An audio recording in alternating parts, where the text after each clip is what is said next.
Hi, friends. Hope you're doing well. Hi, Welcome to my pod. Satish. Yes, I'm doing very well. Thank you. Yeah. Welcome to my podcast, One in a Billion. And this is a podcast for human transformation and personal development. And I've been able to bring some amazing guests to this podcast.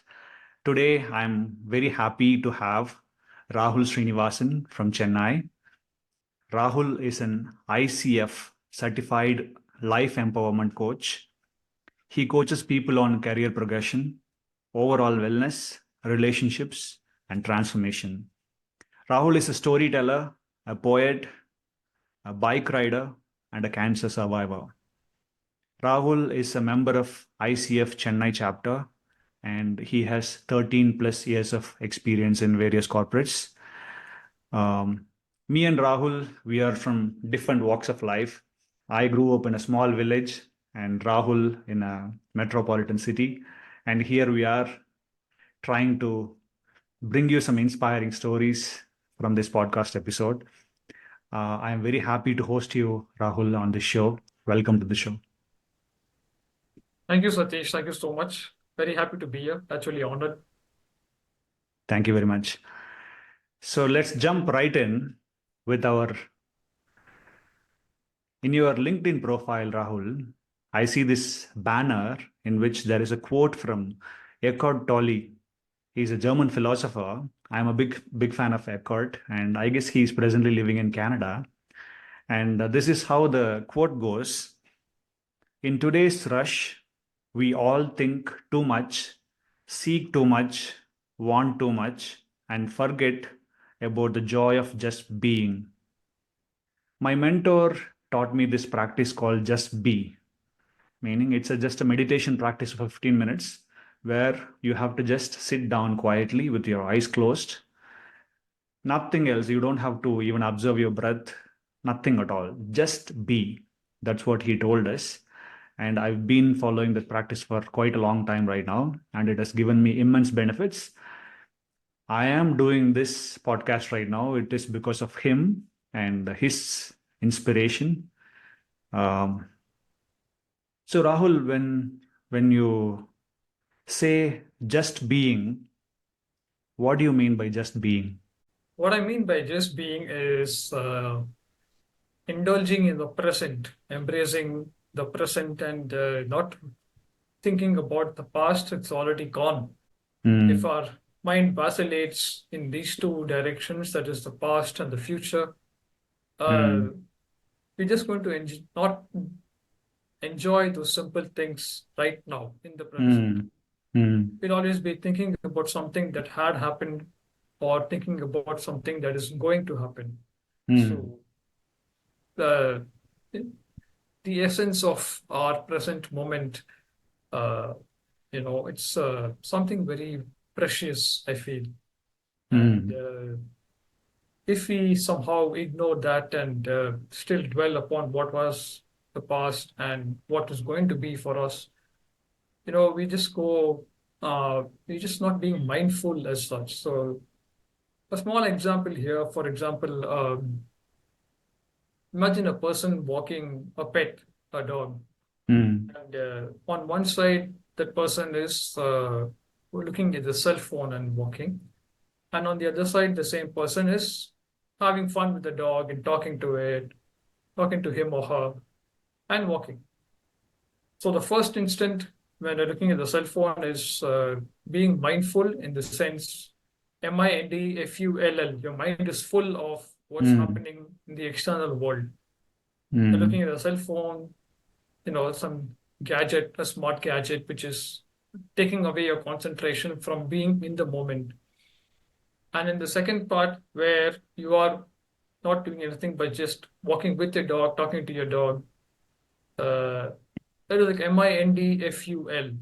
mm, So you're completely in the moment. You're enjoying your presence with your pet dog and not getting distracted by other worldly pleasures. mm, And that's why that particular quote was something very inspiring and close to my heart. mm. We always see these dog walkers with cell phone and their AirPods, right? That's how they walk the dogs. And what's happening to the human race? Why we all want too much? Why we all seek too much? Somewhere, somehow, humanity has lost its, grace, I would say. Like Mm-hmm. people are chasing something that they don't know it is not for them. They already have what they want to, or they already have what is for them, but they keep Mm-hmm. wanting something more and more. I don't know how, especially uh, in this generation where technology has, paced up so fast and taken up the lives of people. I would say that because every time you see someone, if I go for a meeting, if you see someone, they're like with their phone doing something or the other. Mm-hmm. So they're so immersed in something where uh, they're just trying to show who they are to the world and pretty much not enjoying who they want to be at the moment, at present. And I don't see it as a necessity to every time take a picture of yourself wherever you are and post it on social media, caption it. Wherever you go, you take a picture with some background music. So the essence of them, uh, you know, uh, going to some other place that's not there, not there in what they want to be at or where they want to be at. They're kind of drifting away, being influenced by something external. Mm-hmm. Whereas they want something very fast. They want something very change to happen very fast. They want to be somewhere very fast. They want a job growth very fast, salary promotion, everything very, very Mm-hmm. fast. So I don't have that kind of uh, understanding as such as to how people are pushing themselves so fast that the at some point of time they fail to realize that um, it's just not really worth it chasing something that Mm-hmm. everyone has. What is it that you're chasing for? What is your hunger? What is your calling? All these things cannot be met or visualized or dreamt about if you're going on someone else's path. And Mm-hmm. if some other person has posted 100 posts on LinkedIn or social media, or Mm-hmm. uh, I don't know if it's the human mindset at present, they're also doing the same thing that I have to do 150 or 50 more will give me that satisfaction. Mm-hmm. They're chasing something unreal for in the uh, attaching with the milestone of satisfaction, but they just don't realize that they're going too fast and they're just losing control of themselves, of where they are at the moment and how they would Mm-hmm. want to uh, have a fulfilled life, if that's the definition of it, or that's the term which I would like to Mm-hmm. say. Wow. Thanks for sharing that, Rahul. This reminds me of a speech from Sadhguru, in which he says that life is not a race. And for life, the finish line is death. The faster you run, the earlier you reach death. So, just to remind people that you don't have to run too fast, you don't have to be at a competition with somebody else. Everyone is on their unique journey, and it's all about having that feeling of fulfillment with with what one is doing. And talking about technology and mobile phones, Rahul, I see people, taking pictures in various places and posting in social media. And as soon as they post in social media, they are looking for this likes and comments. It's technically handing over the remote control of your life to somebody else and asking them to play with your life. Uh, People who post in the evening, they they are awake until midnight to find out how many likes or comments they've got. So people are in this constant need of external validation and approval from somebody else. And How do we get rid of this habit of comparison with somebody else? In today's world, it's very, very hard, I think. Uh, Mm, Literally, each and every one are doing that. It's so unfortunate to see even children nowadays, getting into that habit of having a mobile phone and mm, uh, literally that's losing your joyful time with people around. You know, mm, I have seen them taking, hey, come, let's take a photo. I'll put it on Facebook. I'll put it on Instagram. I have an account and look at my handle. And mm, it's if you meet someone, they ask you, what's your Insta handle? I want to connect with you on that. Said, I don't mm, have Instagram. Like, what? How come you don't have Instagram? It's the mm. in thing right now. Like, I don't know how they associate to Right. an application that is literally going to control their lives, where Mm, they fail to realize that, so many things are being taken away uh, from their authenticity, their integrity. mm, They're showcasing themselves to everyone, and I don't know for what. Like you said, I completely agree with regard to posting it, waiting for those likes and comments till midnight, and they start comparing. Hey, I got only X number of likes, whereas the other mm, person has got twice mine. How is mm, that possible? And they go chasing some unrealistic target and just completely lose themselves. mm, I think the way the evolution of technology has happened over, when mm, I was in the 90s, we had Nokia come out with 3310, and I used to play this game Shark or Snake, mm. sorry, Snake. Snake, right. And I didn't expect at that point of time that earlier, then after that, I went to school. Nokia again came out with big phones with camera, but it was not, like some 15 megapixel, 20 megapixel. Mm, And very few people had that. And right. still, it was not like absorbed by technology, the world, I would say. The humans weren't stolen by technology. Humanity wasn't destroyed because of technology. And today, if you see literally anyone, everything, everywhere is on your phone. Like everyone is having those big phones, 512 uh, GB, and literally watching from movies to talking to someone to ordering food, getting a cab, traveling, anything at all. I won't be surprised to see even if people stop going to all these mandapams and all for Mm. wedding and have their Yeah. wedding online and say that please join us online. Yeah. Already YouTube weddings are happening, Oh, right? exactly. Like at the convenience of our home, come and Mm, join us. It's just so, I mean, it's kind of disturbing where, the essence of humanity, the bonding, the talking with each and every human sitting next to each other, it's just gone off. It's just gone. mm. How do we stop all this and get back to the way of humanity? Because I remember when you're traveling in a bus in olden days, you would talk to the person next to you and have a chat around about various things that are happening. Now, if you see people traveling in buses or trains or aeroplanes, they're just glued to the mobile phone. They don't care about just the person sitting next to. So how do we Absolutely. go about reversing this trend? I do hope, instead of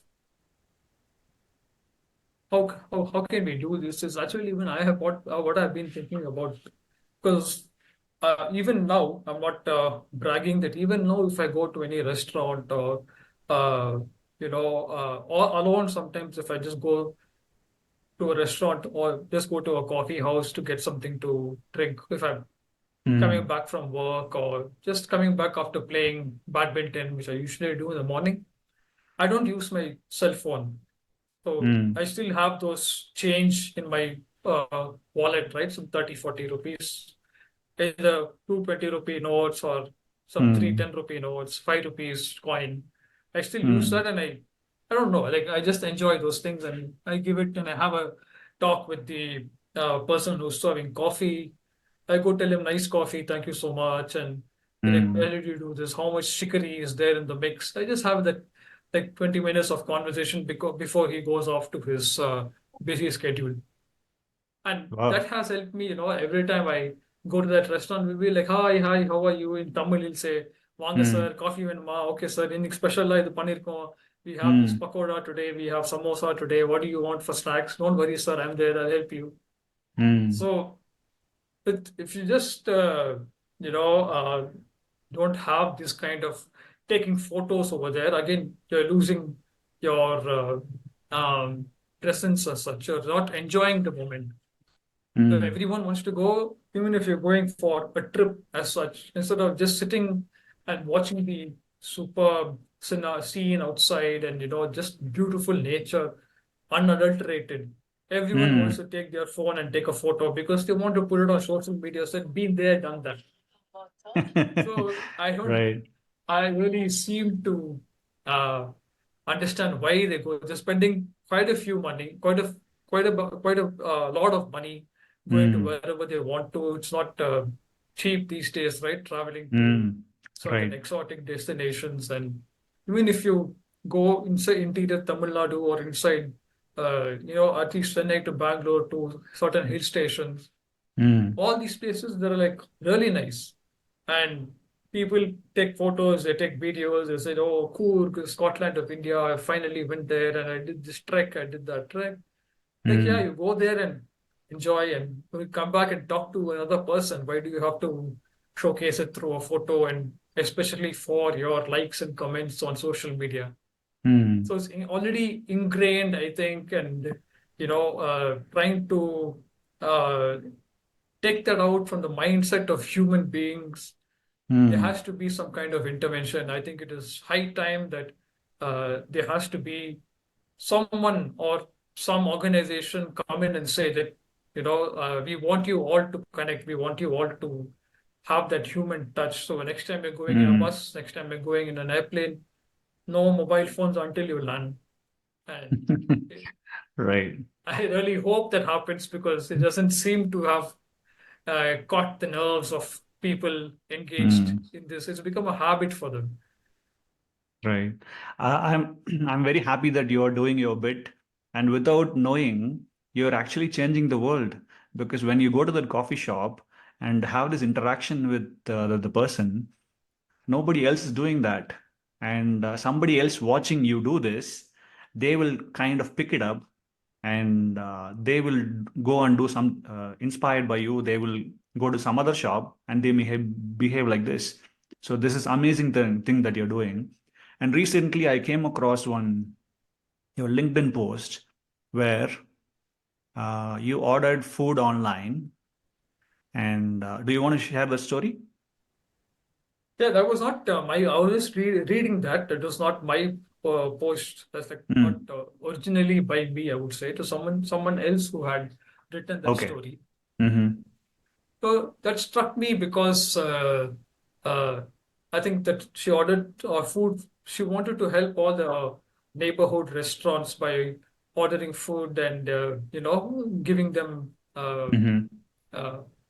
uh, belonging to the neighborhood. So other people who go in there have felt that they don't really have that sense of belonging to the person behind the restaurant, the people who are serving Mm. them food.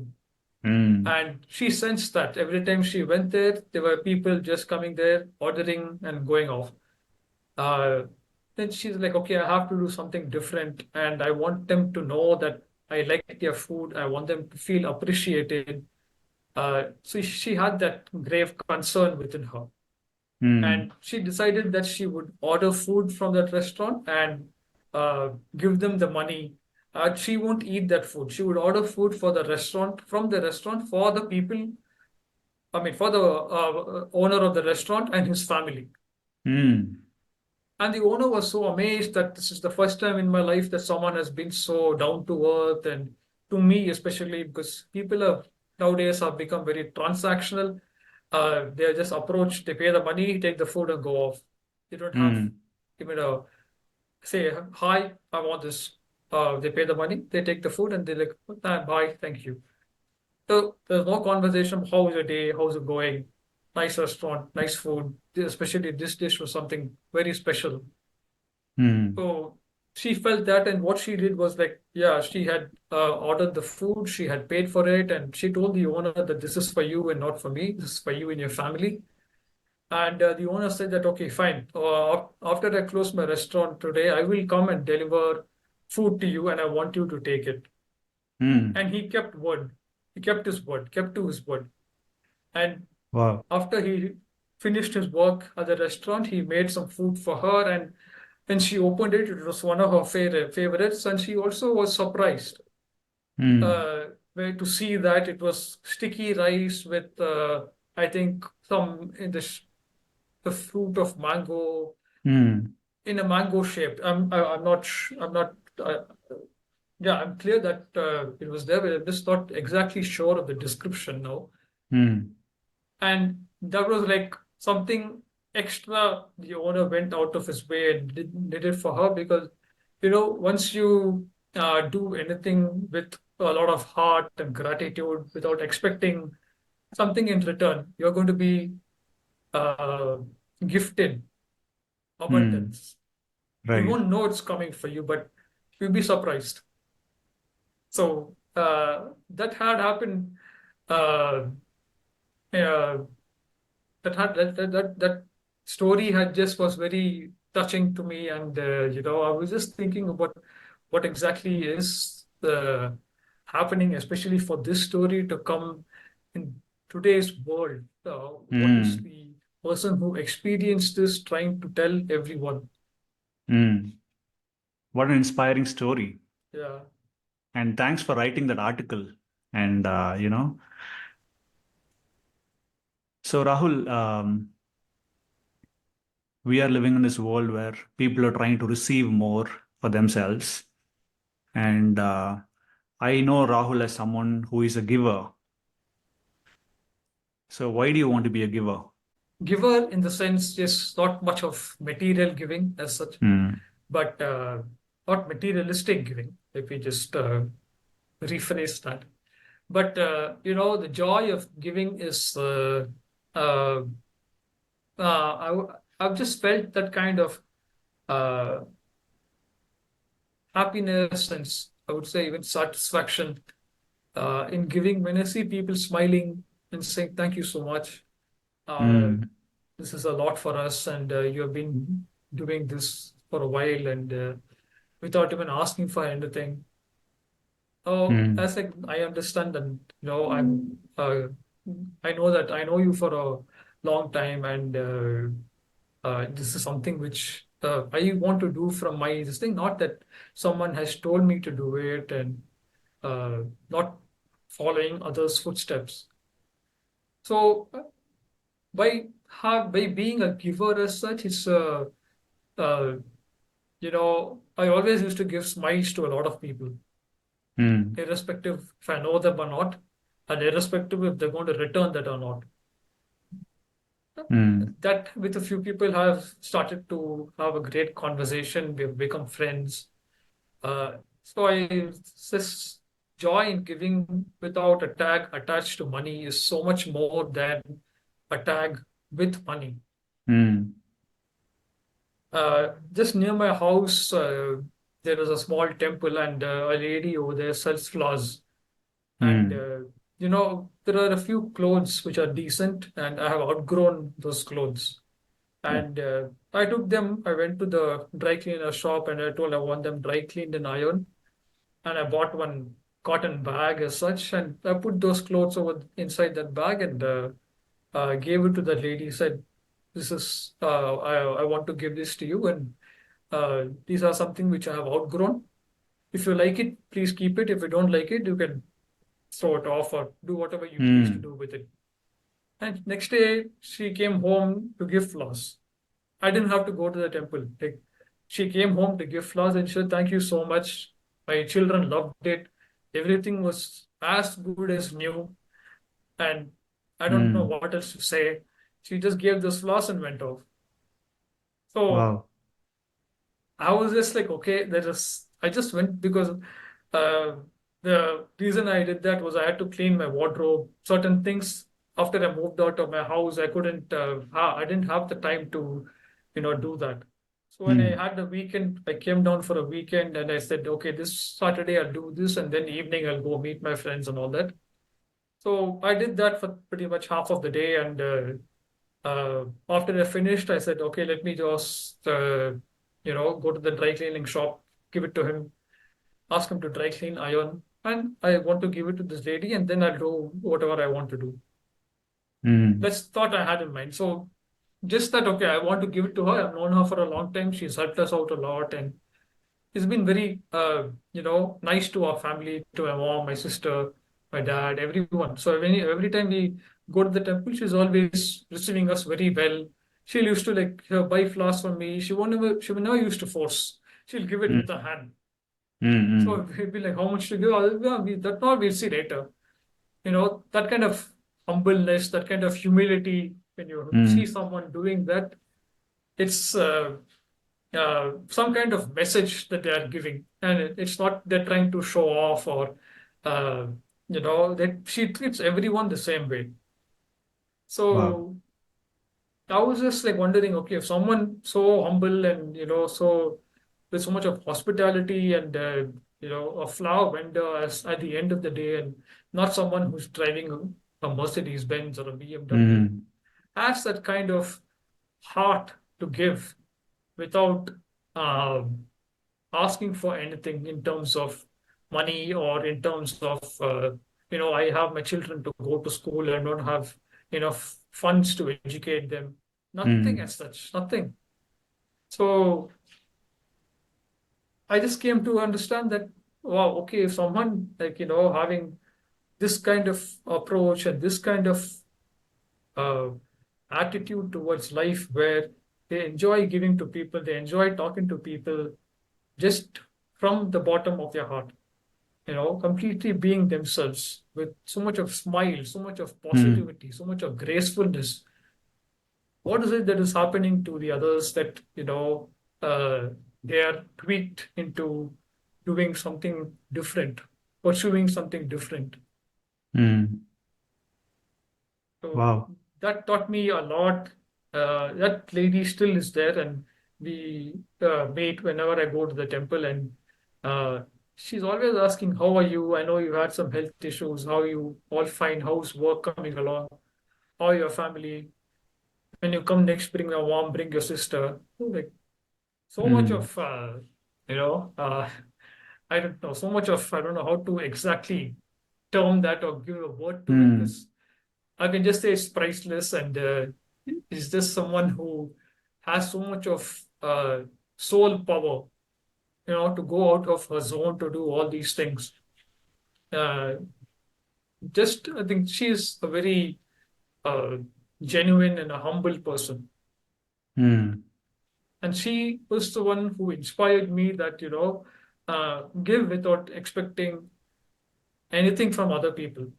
Whether you're giving uh, a few books to a person, whether you're giving some money to a person, whether you're giving Mm. clothes, some food, give it. As long as you're smiling and giving it with honesty and sincerity, that's what is that's what matters at the end of the day.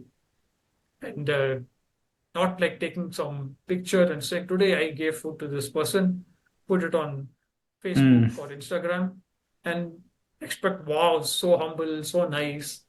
No, that the authenticity again is stolen off from there.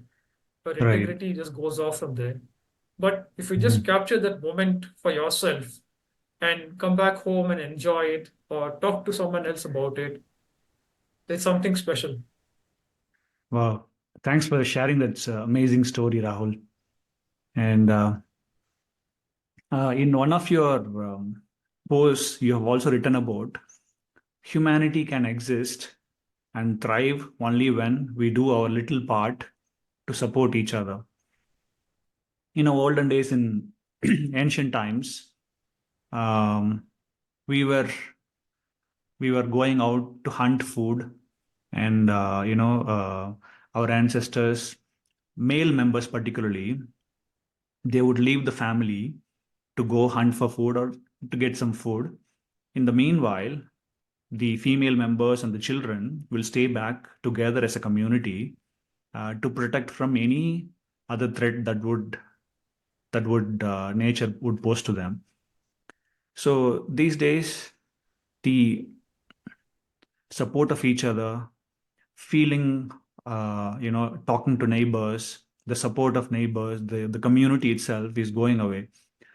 Because when I grew up, we had this aunts and uncles, we had neighbors, and we all lived together as one family. Now, when my children come home from school, they don't have aunts and uncles to play with, they don't have neighbors to talk to. So, why is this need that we have for humanity to thrive? We need to support each other. Oh, uh, that's the way I think people have defined their needs and wants at present from how it was earlier. Like, I live in an apartment. So when I Mm, was in my childhood days and stuff, like all my friends who were here, apartment friends, we used to like literally noise around, like noisiest people in the apartment. mm, Everywhere we used to keep running around. We have about 7 blocks, and that time we had a swimming pool. So we'll be mm, running, suddenly we'll go jump in the pool. So it was like that, and we used to literally go to everyone's house for knock on their doors and ask for water. And during these summer days and all, we used to climb trees, pluck out mangoes, and go sell them. Not let people. It just used to be having plain simple fun. And uh, I do understand how it has. I've seen the change. I've experienced the change where, you know, uh, in today's world where everything wants to, or everyone wants to be in their particular zone of, I wouldn't say comfort, mm, which it's a blind spot for them. Uh, I think in the zone of insecurity mm, and technology, especially in terms of smart gadgets, has given them that. They literally don't want to meet people because they know certain number of people, be it their friends or be it anyone from their family, they're mm, going to post photos on social media. mm, Uh, and with the hold of a cell phone in their hand, they can call them and see them on video on WhatsApp call. And mm, they can send them a message. They can send them a voice note. So mm, it's like, yeah, I'm here. I can call someone in the US, and their entire kind of approach towards, or that kind of the meaning behind a conversation, the meaning behind meeting people, mm, understanding or listening to their stories without any kind of interruption or judgment, and without thinking about, oh, I have not gone through this, I have not seen this, I have not had that. It's all like, unfiltered kind of listening, unfiltered kind of doing, unfiltered kind of being. It's all mm, slowly going away. I would say that most of it is already gone off. So when children come home these days, it's even education as such has taken them to a place where it's no more going to school, having those textbooks. It's all in your iPad and Samsung Pad mm. and everything else. Right. So where is that they have that c- mindset, or where is it that the olden days culture can be uh, put into place right now, where they make an effort to say, hey, I want to be with this person, I want to go meet this person, uh, rather than you know sitting at home and saying, yeah, I saw him today, I called him. Like, where did you see him, how did you call him? I saw him Mm, on WhatsApp. I saw his profile photo. He had changed his profile photo. So I wanted to call him mm, and ask, where was this taken? How mm, was it? Where were you? How were you? I didn't even know you went there. So there's mhm. already, I didn't even know you went there. It's his choice to go wherever he wants. But the other Right. person seeing it is like thinking, I have not gone there. I have to go there now. Mm, right. So I really have, I don't know how the entirety of what was earlier was something golden for me. When I grew up in the 90s and such, we didn't have any kind of these interruptions for our human life. And Hmm. earlier, we used to have these phones at home with a wire. So, you Right. know, people who used to have two phones at home and all that, one cordless, one wire phone. Right. So, having that, we used to always call and say, hey, come to my house, we'll plan something. So, earlier, Hmm. we used to meet and plan. And Hmm. now, with all the smart devices and everything available, we are planning to meet. In WhatsApp, we'll have a group of 10 people as friends, either Hmm. school or college or someone you have made through work or somehow. And then Hmm. you put, okay, today at so and so place, be there at this time. So you're planning to meet. And and come there and each one glued to their own cell phones and just go back. Absolutely. Everyone's looking at, hey, nice place. I need to take a photo of this. Come on, Hmm. let's take a photo. And you give the phone to the waiter over there and take a photo of Hmm. all of us. And they'll hold some Right. drinks and all over there. Like very, very, I would say it's a distorted, perpetual reality. Wow. All right.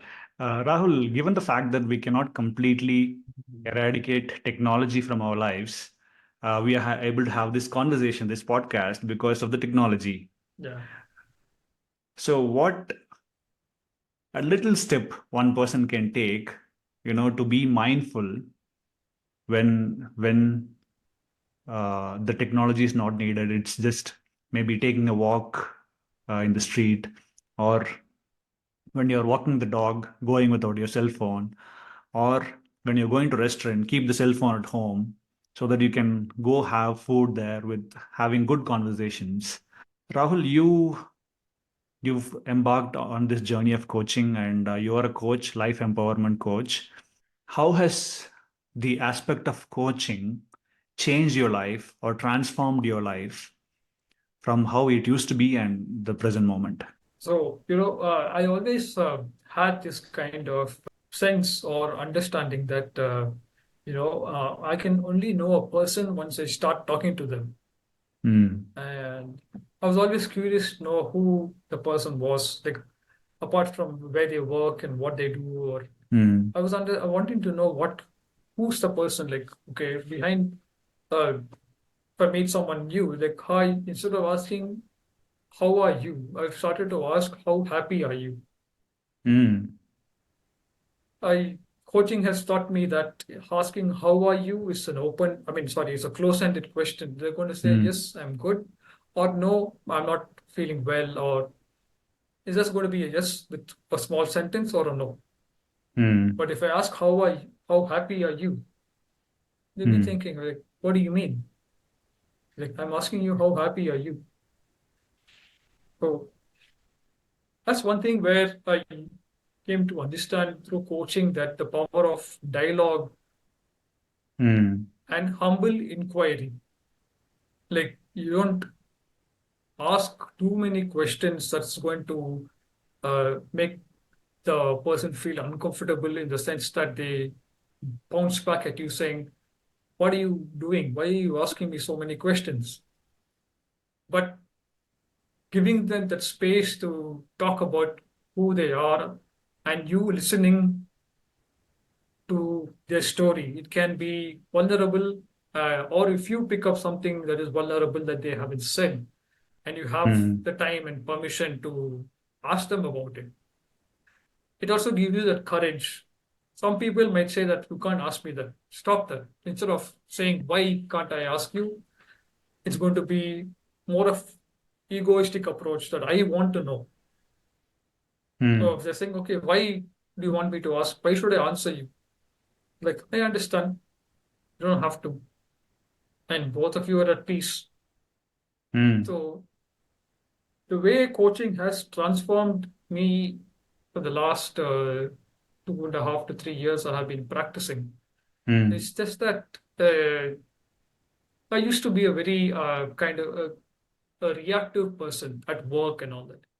Something was told to me and I didn't like to do it, but I have to do it. So I'd be like, no, I won't do it. Why are you going to give me this? Why are you giving me Mm. this? Am I going to get extra money for extra time? I won't do it. Mm.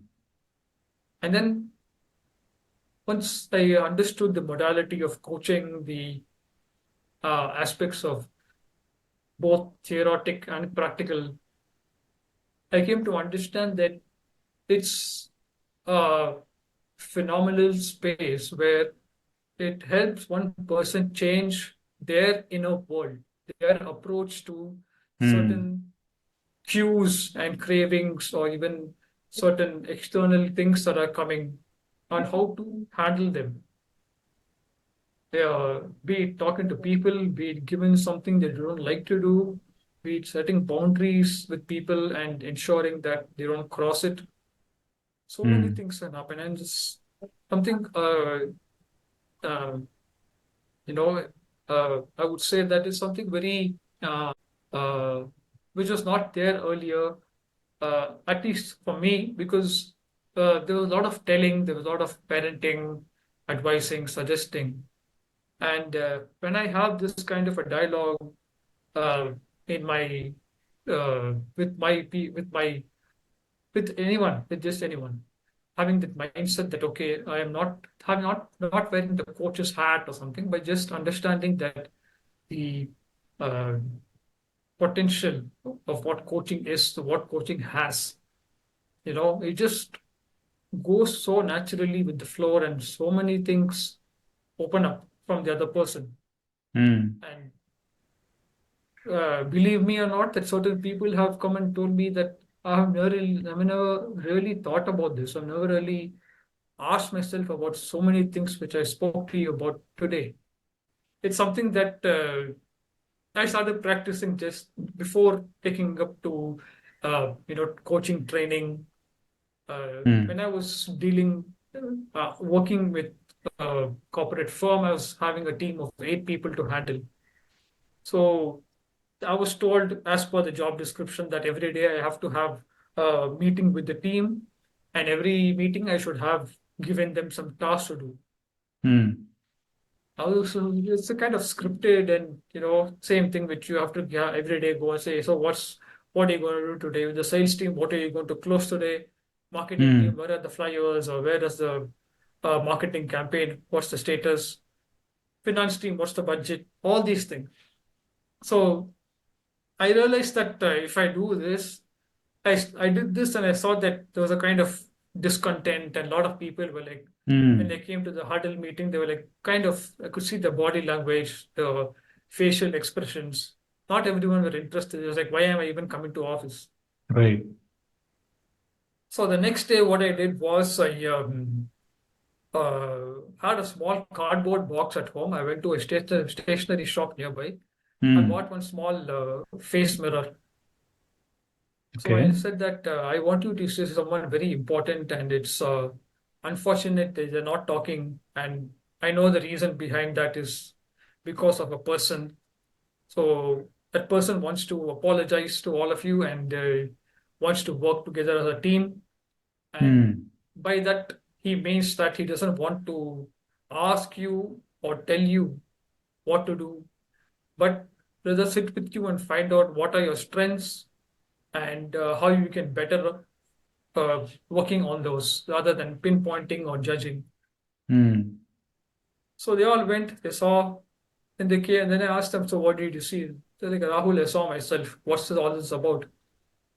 So I said, see, the person of once what I told you in the beginning was I want you to see someone who's very important, and Mm. the other person feels that everyone is not being engaging and kind of losing interest. So I am the Mm. other person, and you are the one who's most important to you. And also, when Wow. I said that, I'm not going to ask or tell, but rather collaborate with you and find out what are your strengths and how you can capitalize on that. Mm.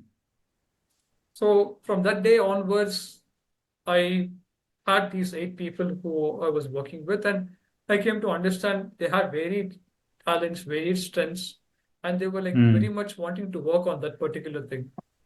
be it finance or sales or marketing. So I said, okay, do it your best, and any support you want, I'm always there. So instead of Mm. uh, telling them, leading them, being at the front, I was like, okay, I'm going to give them the space, and I also have that assurance that they will do it. I trust them, and any support they want, I'm always there for them to help them.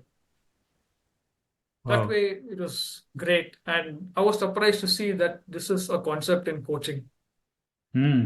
be it leadership coaching or executive Right. coaching or life coaching, however you want to label it, and have that the thing the name before coaching as such. Mm. That's how we came to understand, and reading certain books also has enhanced my coaching knowledge, and Mm. very very much of transformational experience, like you rightly said. Right. Rahul, I'm grateful that I've embarked on this journey of coaching. I've started very late, maybe 3, 4 months back, and it's an inward journey. I'm learning a lot about myself, and I became a better listener. Still a long way to go. And when you shared the story, I sense two things here.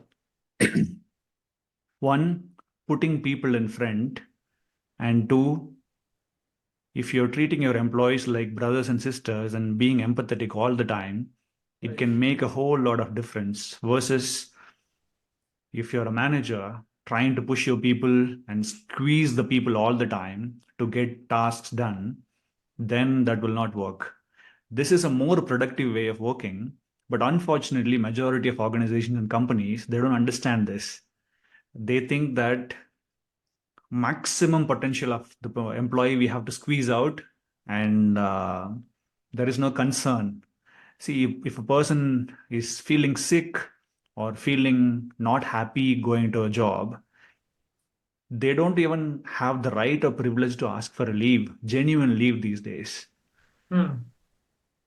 And the factor of empathy from managers and leaders is seems to be going away. Yeah. So, Rahul, you coach people across organizations and you coach individuals. What are some of common challenges people face when trying to lead a good quality life? So for many right now, it's this work-life balance, this pressure at home, this Hmm. pressure at work, this pressure in terms of relationship, Hmm. personal relationship, and even professional relationships.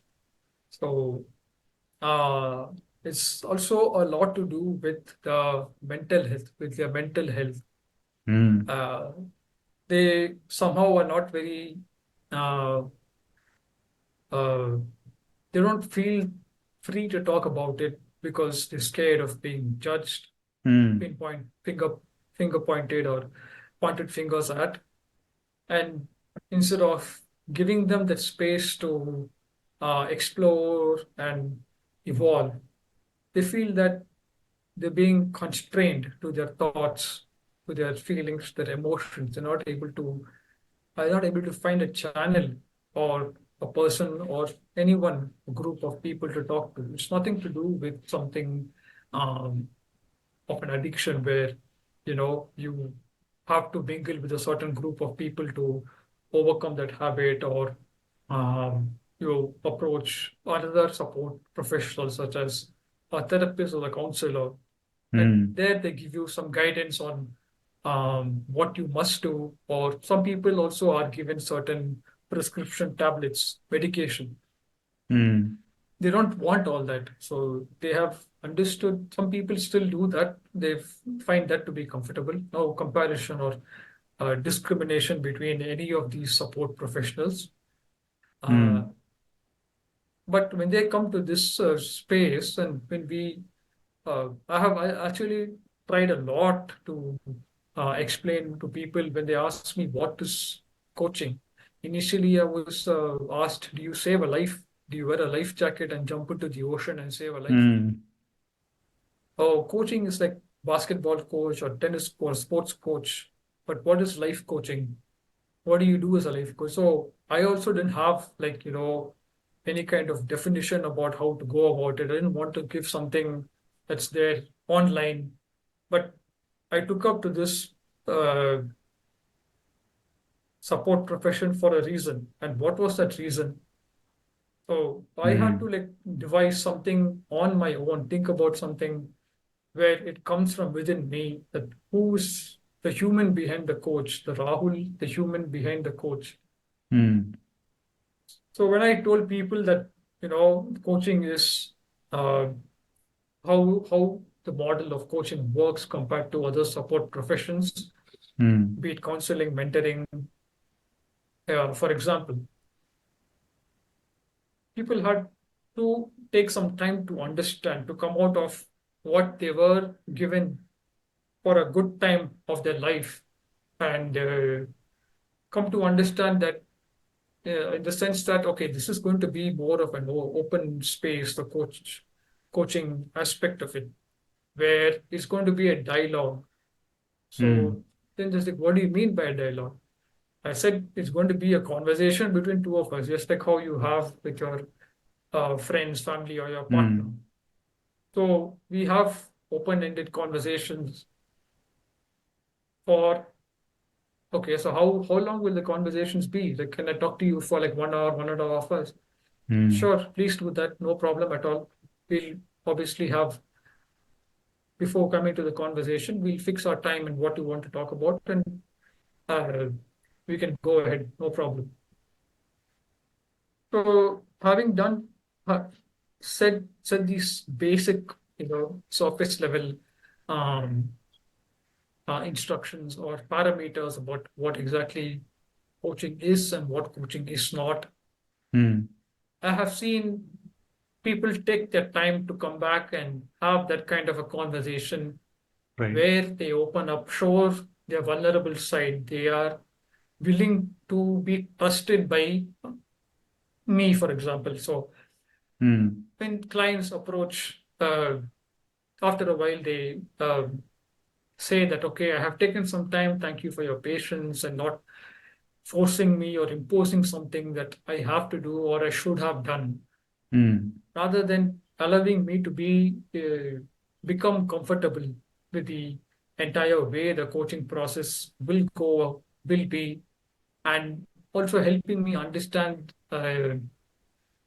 about how I should be holding myself responsible for doing certain things, which I decide to do, Mm. and have a discussion with you on that. And that kind of shift from, always being told or giving certain instructions to engaging in uh, dialogue on with another human on the other side Mm. has been very helpful for them, in terms that they don't really need to um, uh, do something that is very stereotyped, or Mm. bank on something that, like a medication which I had mentioned earlier, that is going to uh, make them feel better. Mm. And uh, from my perspective, when any kind of medication is there, yes, you can take it, but that also has a kind of expiry as such, not the uh, Mm. what's given on the medicine, behind the medicine cover. But we can think of coming up with an expiry date. As a human being, I've taken Mm. medication for 6 months. Does it help me or not? Why don't I just uh,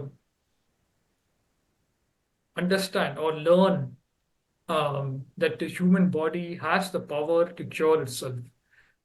Right. Yes, there are some drastic illnesses and all that, and you will need some powerful medication for that.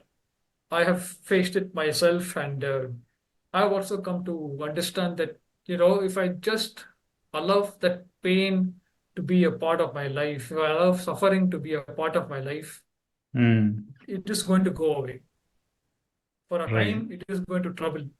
All right, take it.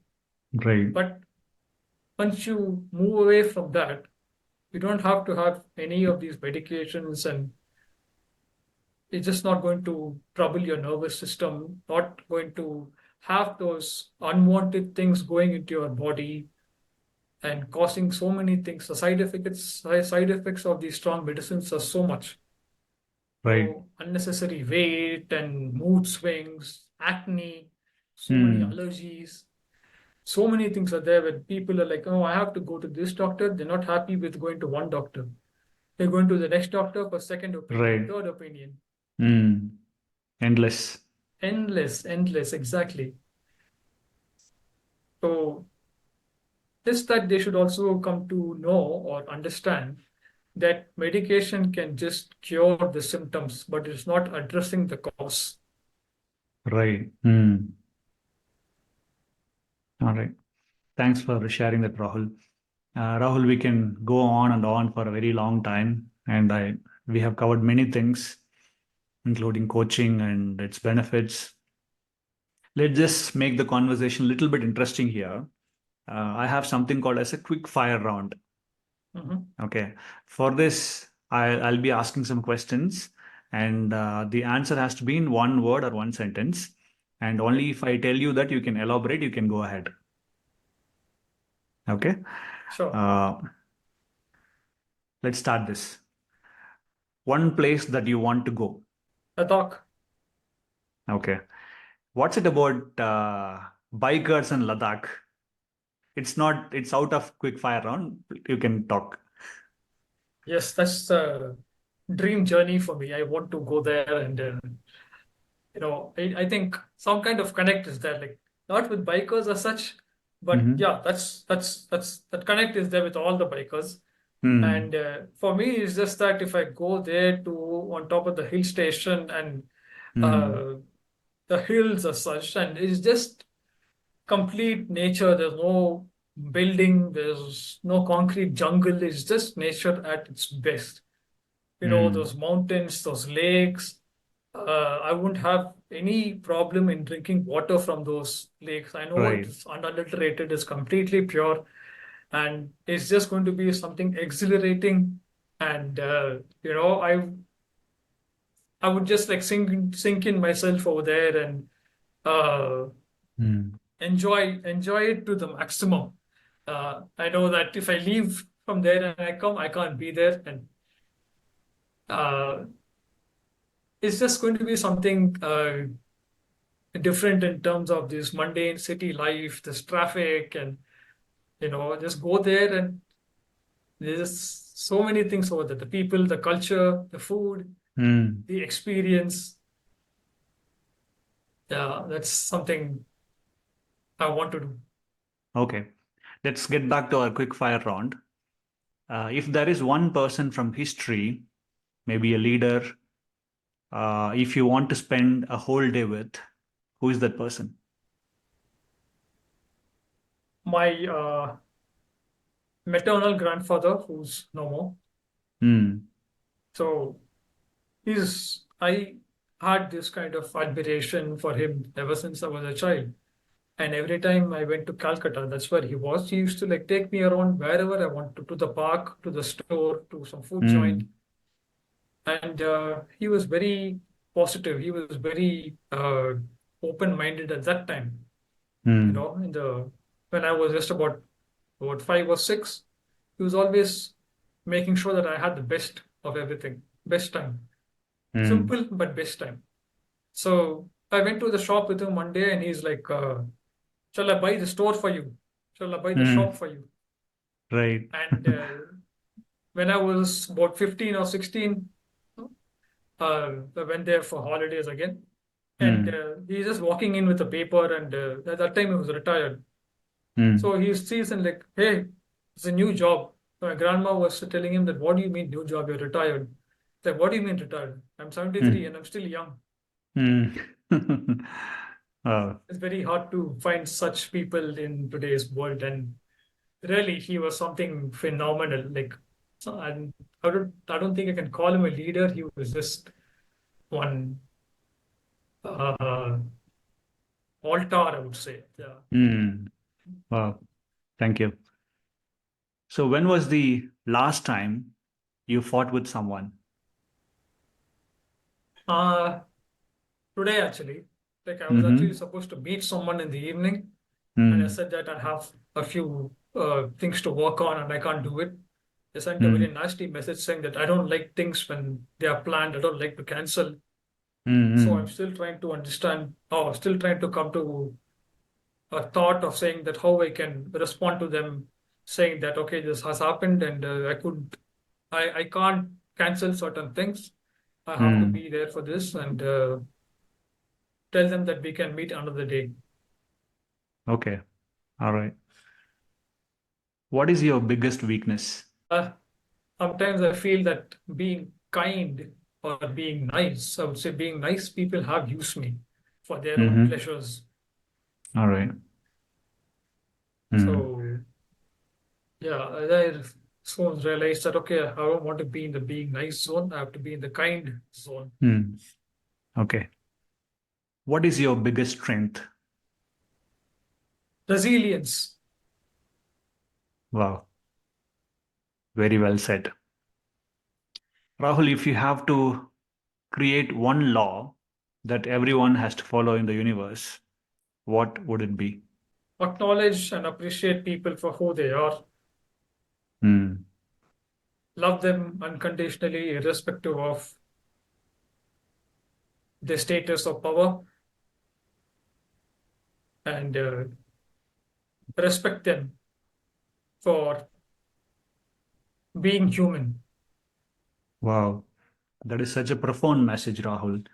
And I wanted to end this podcast with something very interesting, as interesting as our quick fire round. This is something that you have written in your LinkedIn post, which touched me very, very deeply. I want to read it out to our audience and listeners. This is how it goes. 8 signs you're doing well in life. Number one, you have a roof over your head. Number two, you ate today. Number three, you have clean water. Number four, you have a good heart. Number five, you wish good for others. Number six, someone cares for you. Number seven, you're breathing. Number eight, you have clean clothes.